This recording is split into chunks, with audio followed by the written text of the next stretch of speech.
సభకు నమస్కారం. వేదిక మీద ఉన్నటువంటి షర్మిలక్కకి మరి ఏఐసిసి నుంచి వచ్చినటువంటి పెద్దలకు, మా ముఖ్యమంత్రి గారు రేవంత్ రెడ్డి గారికి, డిప్యూటీ సీఎం బట్టి విక్రమార్క గారికి, అతిరథ మహారథులందరికీ, నా తోటి మంత్రులకు, ఈ కార్యక్రమానికి విచ్చేసిన రాజశేఖర్ రెడ్డి కుటుంబ సభ్యులందరికీ కూడా నా హృదయపూర్వక నమస్కారం. మరి ఈరోజు ఈ కార్యక్రమంలో ఒక ఆడబిడ్డగా పాల్గొనే అవకాశం నాకు కల్పించిన సోదరిమణి షర్మిల గారికి హృదయపూర్వక నమస్కారాలు తెలియజేస్తూ ఉన్నాను. నేను ఈరోజు ఒకటి వస్తుందని అనుకోలేదు. ఎందుకంటే దశాబ్ద కాలం నుంచి కూడా రాజశేఖర్ రెడ్డి గారు ఒక విధంగా మన మనసుల్లో ఉన్నా కూడా రాజకీయంగా కనుమరుగైపోయారనే విషయాన్ని ఇక్కడ చెప్పాల్సిన అవసరం ఉంది.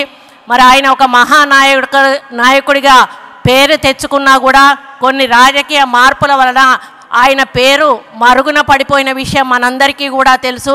కానీ ఈరోజు రాజశేఖర్ రెడ్డి బిడ్డగా వైఎస్ షర్మిల గారు మళ్ళీ తన తండ్రిని ప్రజల్లోకి మరి తీసుకొచ్చి నానా నేనున్నాను అనేటువంటి ఒక భరోసా కల్పించి రాజశేఖర్ రెడ్డి గారిని మన ముందుకు తీసుకొచ్చినందుకు మరి వారిని అభినందిస్తూ ఉన్నాను.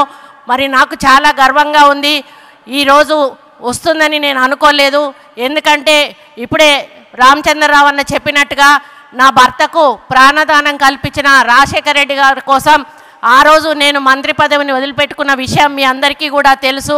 చాలామంది తర్వాత నన్ను అడిగారు, నీ ఒక్కరోజు కూడా బాధపడలేదా నీ మంత్రి పదవి వదులుకున్నందుకు అంటే నేను ఒకటే మాట చెప్పాను, అటువంటి నాయకుడి కోసం ఒక మంత్రి పదవి అనేది తృణప్రాయంగా వదిలేయడం మామూలు విషయం, అది పెద్ద గొప్ప విషయం కాదు అని చెప్పి నేను ఏ రోజు కూడా బాధపడలేదు. కాబట్టి అటువంటి మహానాయకుడు మన కాంగ్రెస్ పార్టీలో ఉండి మనకు సేవలు అందించి మళ్ళీ వారి కూతురు ఇక్కడ కాంగ్రెస్ పార్టీకి బాధ్యత వహిస్తూ ముందుకు తీసుకెళ్తున్న తరుణంలో పొన్నం ప్రభాకర్ అన్న చెప్పినట్టుగా తప్పకుండా రేవంత్ అన్న మా తెలంగాణ ప్రజలందరం కూడా ఆంధ్రప్రదేశ్లో కాంగ్రెస్ పార్టీ అధికారంలోకి వచ్చే వరకు మీ వెన్నంటి ముందుకు నడిపిస్తామని తెలియజేసుకుంటూ ఈ వేదిక మీద నుంచి మా ముఖ్యమంత్రి గారు రేవంత్ అన్నను ఒక్కటే రిక్వెస్ట్ చేస్తూ ఉన్నాను. అన్న ఒక సమైక్యాంధ్రలో ఒక మంచి ముఖ్యమంత్రిగా పేరు తెచ్చుకున్న రాజశేఖర్ రెడ్డి గారికి ఆయన స్మృతివనం అంటూ ఇక్కడ ఆంధ్రప్రదేశ్లో లేదు, అక్కడ తెలంగాణలో లేదు.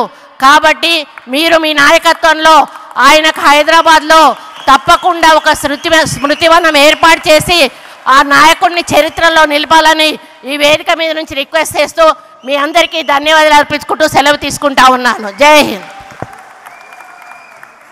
థ్యాంక్ యూ అమ్మా. తెలంగాణ నుంచి